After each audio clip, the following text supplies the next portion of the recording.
What's happening, YouTube? It's your boy the D here, and coming at you with a different type of video. Well, kind of, sorta. All right, I'm going to put out a update video about this, but pretty much my chapter review format as it was is dead. I'm gonna rebrand Shonen Showdown as something else, but for the meantime, I'm gonna go ahead and split up my chapter review. So One Piece, My Hero Academia, and Black Clover will all come out and have their own videos, so I can discuss them at length in their own time. It's just something I'm doing. You know, I know it's been a while. Digimon video was the last video I put out, either that or the last Shonen Showdown. But yeah, the videos just aren't getting a lot of views, and I want these videos to be a little bit more transparent and more visible for my audience. So without further ado, let's get started. This week is going to be One Piece 997 Flames. And yet again, as you know, I'm not doing a double. I'm over the doubles because I kind of like skim through them anyway. So I'm like, I'm just not going to do them. But anyway, 997 Flames. All right, so we pick up with Sanji. Last time in 996, which yet again, I'm not going over that chapter. We hear Sanji.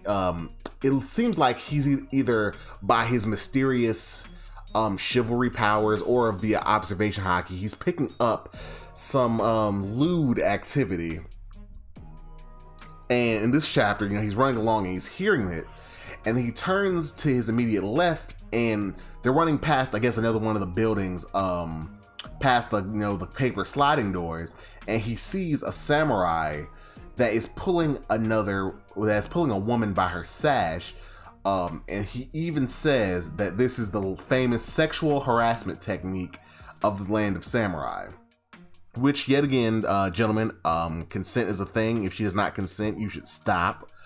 But this is an anime, and, you know, the guy's probably a dickbag, so he's gonna get fucked up. So this one doesn't matter. He can do that. He's gonna get fucked up. But anyway, he then goes on to explain it, that how the man will tug at the woman's sash, and with each spin, she's not just losing part of the cloth, but herself. So she's acquiescing to his whims as her sash is undone, her kimono is undone. So then Sanji, being the king, is Sanji a simp? He might be a simp. Oh, and unlike some of you actually know what the word simp means. Yeah, so Sanji might be a simp. Let's go with King Simp. Sanji, being the king of the simps, bursts in with a powerful kick and immediately gets caught in a spider web. And I don't know if it was Black Maria that caused it. But yes, both of the samurai and the helpless lady then begin to turn and slap the shit out of him, calling it their naughty trap. They then comment on how Sanji is an would-be hero with impure motives, and even more than that, they're actually going over his bounty. So I don't know if they're actual beast pirates or if they're Wano people, because I think the people of Wano, besides maybe Fukurokuju and the Oniwabanshu, I don't think they know about bounties and the significance. Or they could be people who joined up with Kaido's crew who know about it now. But yes, they comment on his 330 million bounty. So as Sanji's being tied up, he then comments that, hey, let me go, I'm in a hurry. And then he's brought before Black Maria, who then says that she has a soft spot for guys with rough edges. And she asks, does he like her? And then he says that her calling him a boy is an insult, and that the truth is that he loves her. And to which we hear an eek, and, well, a squeal, excuse me, and Sanji is, God damn it, Sanji. I'm sorry, but that's my dude and whatnot, because, like, okay, and me getting further into the One Piece fandom, I guess there's this whole Zoro versus Sanji, like, East Coast, West Coast, Crips versus Blood beef or some shit. I like them both. I'm more of a, like, I think my favorite Straw Hat might be Luffy, honestly, just because he's such a dope dude, but my favorite color is green, and Zoro's a thing. And, I don't know, I think Zoro's symbolism and his color scheme just works for me. On top of that, the nigga uses swords. Who the fuck doesn't like swords? That's a thing.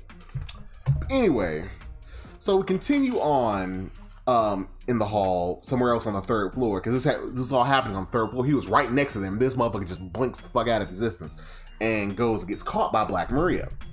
which is gonna be a problem. Because, hold on, just backtracking a bit. Sanji can't fight women, so somebody's gonna have to come save him. And it's either, it could potentially be Nami and them. They could come save him. Because, damn it. Otama. So we got Tama, her crew of like the baboon and the dog with Usopp and Nami with them. But Nami's kind of fucked up. So hopefully Robin or maybe some other woman will come save him, because yet again, Black Maria may be, she may be a woman, but she is a member of the Flying Six. So it could be assumed that she ain't no hoe. So yeah, Sanji might be kind of uber fucked. Either that or he gets slapped the fuck. I don't know, man. I just don't know. It's looking bad like Sanji. If there was ever a time not to listen to your dick, it might have been this one. But anyway, yet again, back somewhere else on the third floor. So Luffy and Jinbei are running, yet again, doing their fucking thing, you know, what they're supposed to do. So Luffy asks Jinbei where Sanji is, and Jinbei's like, oh, yeah, he had this strong looking look in his eye. He just blinked the fuck out of existence. So then, yet again, we go over to other beast pirates, who are yet again commenting on the bounties, especially Luffy's, being 1.5 bill, and, you know, them wanting a position on the Tobiropo. And may I just say that these smile fruits, for anybody to willingly undergo this shit, is ridiculous. Because we see Mizurka, who has a gorilla smile, pretty much, it's like the gorilla's growing out of her body. It's like her torso down to her biceps. The rest is gorilla. And look, man, this shit's just fucking ridiculous. These smile fruits are fucking insane. So then the other one, Poker, yet again, I think Mazurka and Mazurka might be a card game too, but Poker, we all know Poker. Poker, he has a rattlesnake smile, but his left leg is half a snake's body, and the snake's head. His right leg is the snake's rattlesnake tail, and like another portion of its body, excuse me. And then the snake's midsection is making a ring over his head, and he has a forked tongue. It's like, yes, a ring over his head going from his one shoulder to the next. Like, you gotta be fucking goofy. I wouldn't join the Beast Pirates, but if I did, I would make damn sure a lot of them niggas and tell them I have a fucking devil fruit power. Like, I would make up some of the most absurd shit ever to keep from eating one of these things. Because, A, the side effects if you don't get a power is fucking nuts. And then, even if you do, you get this shit. This shit is fucking ridiculous. Like, ew. I just want them to die, honestly. Okay. Then we cut over, yet again, Luffy and them are running. I don't think they're directly in front of Poker and Mazurka. But yeah, we see a couple of samurai in the distance call out to Luffy and Jinbei. And Luffy recognizes them as some of the people from Udon who he helped save. They then lead him over, and they tell him they show him that they made a handmade ladder made out of planks of wood randomly. Shit does not look safe, but yeah. They then tell him that, you know, that the floor is teeming, that the stairs specifically are teeming with enemies, and that they need to get up to the 4th floor using it. And, you know, and even Luffy's like, hey, this is a huge help. It looks rickety as shit, but it's going to last like 10 seconds from the climb the fuck up. And we then see someone asking where they are, to which I think they go ahead and hurt and scuttle along. All right. We then cut over to the performance hall floor inside the dome, and we see Big Mom flying towards the roof, to which Zoro takes notice, and he's probably like, oh fuck. And then as she enters the hole, we then notice somebody say, thank goodness that hag is leaving. I thought she was gonna wreak havoc. Zoro then looks with a puzzled look on his face, and something falls through and hits the ground. And then we see the crowd, both beasts and samurai alike, are going after Apu. saying, grab the antibodies, to which something, yet again, the thing that fell, thuds against the floor, and Zoro has a partially horrified look on his face. We then see a samurai, one of the samurai who are afflicted with the Ice Oni virus keep attacking, and Zoro's taking a look. He's just looking around, kind of just surveying everything like, okay, this is really going to shit. Like, this is getting really bad. And then we see Chopper coming through. Half of his body is frozen, the right half specifically, and he's actually running faster than Brook. And yet again, Samurai, the Ice Onis are continuing to attack everybody indiscriminately, to which Queen is just enjoying this, telling Apu he better run. Zoro then cuts down one of the Ice Oni with a very solemn look on his face. Yet again, I know I've read the chapter before this, but whatever fell has put him in a new frame of mind. He cuts down the Ice Oni. I think it was a beast pirate, but I think even if it wasn't, I don't think Zoro was going to hesitate on this one. Alright, we then see Drake clashing with Apu again, and Apu just looking like he's had enough of the bullshit. But in the last panel on this page, we see a shadowed Zoro using one sword style. And in the next page, we see him cutting down Apu as the vial of antibodies starts flipping in the air. He catches it with his right hand without even looking back. Like, he goes straight from slashing and then sheathing his sword and just raises his right hand, catches the vial on some badass shit. And Zoro, yet again, just being Zoro, like, the art in this panel is fucking phenomenal. And then everybody takes notice to Apu falling, and then Zoro casually just hands Chopper the vial. And to which he then asks Chopper, can he handle things here? You know, hey, you know, Zoro is cognizant of what's going on. So he's like, hey, can you handle this? You know, it's getting whatever fell has got him Twitter-pated, I should say. And he's ready to go. And then Chopper responds, of course. I already figured out how this virus works. And Zoro smiles, saying that he knew Chopper would. Chopper then gets up and tells everybody to use fire on the Oni. So as we suspected, when Chopper was a couple chapters ago, yet again, the last chapter I did, 995, when Chopper was, you know, sitting there, you know, analyzing the virus in his head, like, okay, this does this does that, that's that, and the third.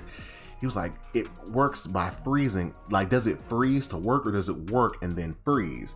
So then Chopper explains, the virus was mixed with a gas that chills the body. And he tells everybody, look at him. Once you stop the chilling of your body, the virus won't reproduce, and he can make enough antibodies for them all. So apparently, I don't know how Chopper stopped it. Well, excuse me. Well, because we see now, Brook is holding a flame to Chopper, and instead of him running around being on fire, it's actually slowed the virus. So this will allow Chopper to go ahead and prolong his time so that he can make the antibodies and cure everybody, including himself. And the Chopper then states to everybody that whether they be beast or samurai, friend or foe, he'll save everybody. And also at the same time, he says that Queen is a heartless creep. So Queen, taking exception, grabs a Gatling gun and says that he's gonna kill them all. Apu, everybody. But then we see a vacuum wave slash his gun in half, to which Queen is very surprised. And so Zoro points his sword up towards King, asking him, is this a stupid game? He said he didn't come all this way to this island to waste time on a bunch of nonsense. He says that they say Kaido's the strongest pirate in the world, so he's gonna cut him to pieces. And then Zoro just starts, so then at the same time Zoro says that, it's like a blast of energy comes from him. It's like a blast of energy, like an earthquake emanates from him specifically. So as the beasts are being blown back, they're like, what? So they're asking what's going on, and that they can't stay on his feet. So they then speculate, does Zoro have Conqueror's Haki? And I think even Brook is like, whoa, yo, you know, he's like, whoa, he's getting blasted back too. Like, he's like, what have you done? And then Zoro even says, you know, I didn't do this. And then Robin comes over to Zoro saying that she knows how he feels. That she saw it too. And she said that she saw what fell through the ceiling, the hole of the ceiling. They then realized, they reveal that it was Okiku's arm that got blown off. Zoro then looks up at the hole, wondering what's going on, saying that they got a late start and they wish they could just fly right up there. But neither route will be that simple, with King guarding the skies and then the way up being guarded by Queen. And then we see Marco fly up, calling out to the Straw Hats, to which Robin recognizes him as Marco the Phoenix, to which he says, yep, that's me. He then says that they are the real muscle, and he asks why they're stuck on this floor, and he then offers his help to them. Hey, you need my help with anything? We then see Tama wondering about the shaking. We'll then see Tama and Nami worry about the shaking, to which Tama tries to curb her fear, like, hey, oh, what's that? Oh, I'm not scared. Luffy, yet again, still running, is asking, is that an earthquake? He's like, it's an odd island, but the island itself is shaking. To which someone says, help, this has never happened before. We then see the Heart Pirate submarine continuing to circle the island, but it's dodging debris. And someone inside says that they can't surface and they have to move away from Onigashima. The Heart Pirates who are inside are still well, they're lamenting the fact they can't join the fight. Apparently they were gonna wait a little while and they were gonna come in as reinforcements, but because everything's happening with the island right now, they can't. Black Maria, she's doing her thing and she looks up at the ceiling, staying so impatient. Even Hyoguro is asking, is the island sinking? While looking up, everybody's looking up, including Yusa's kid. Then we cut to the port area outside the dome, to which it's Yamato carrying both Shinobu and Momonosuke. Yamato tells Momonosuke that his life is priority, and he wants to get a ship to move them away from the island. They then look down and see that there are no beast pirate ships, and there's no sea, and they're wondering what does that mean. Yamato then he's the one who gives the revelation. He was late and there's no sea to escape for anymore. That's what the shaking is about. Momonosuke, being the only conscious, asks, what's happening? Yamato then explains, dragons fly through the air by creating something called flame clouds, meaning Kaido sent Onigashima itself aloft. He's going to move the entire island to the flower capital. And we then see Onigashima floating, and it's being encircled by clouds. It's not like there's clouds around. It's like there's a swirl of clouds that's actually keeping it afloat, like Yamato said. We then see Kaido on top of the dome. Yet again, it seems, well, of course we know that the clouds that are encircling Onigashima are emanating from him himself. And he says to the remnants of the battlefield, are you satisfied? Kozuki is finished. Wano, or more accurately, New Onigashima, will become a pirate stronghold. Let us begin the world of violence. And with that concludes One Piece chapter 997. And it should also be noted that 998 will not be coming out till December 13th. So yeah. Alright.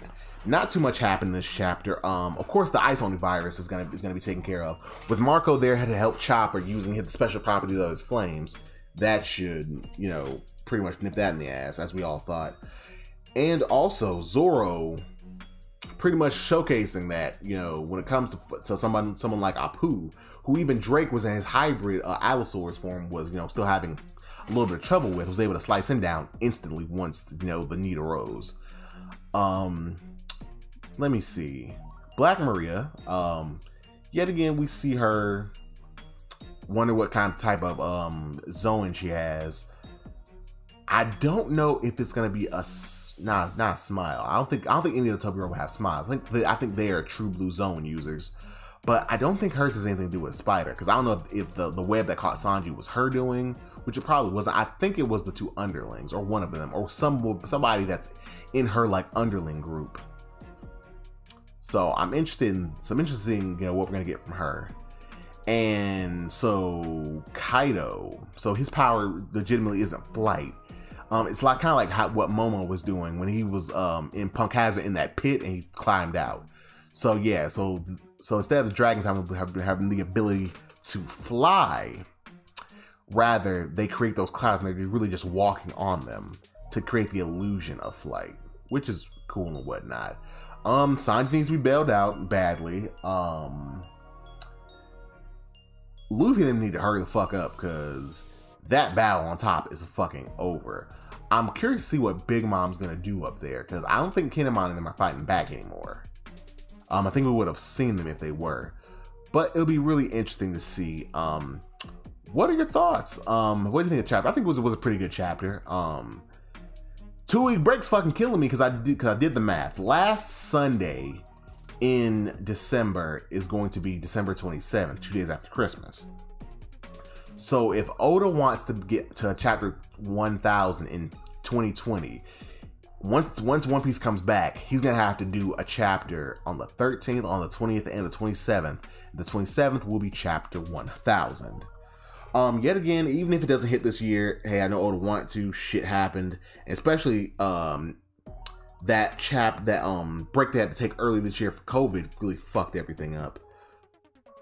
But anyway, yet again, good chapter. What did you think? What do you think is going to happen next? What do you think of Kaido's ability to lift shit? Or it kind of reminds me of the Fua on me that well, the float fruit that Shiki had. But yet again, what did you think? This has been your boy the D, yet again, aka Young Raijin, aka Young Captain of the Thunder God Pirates, signing out. See you guys.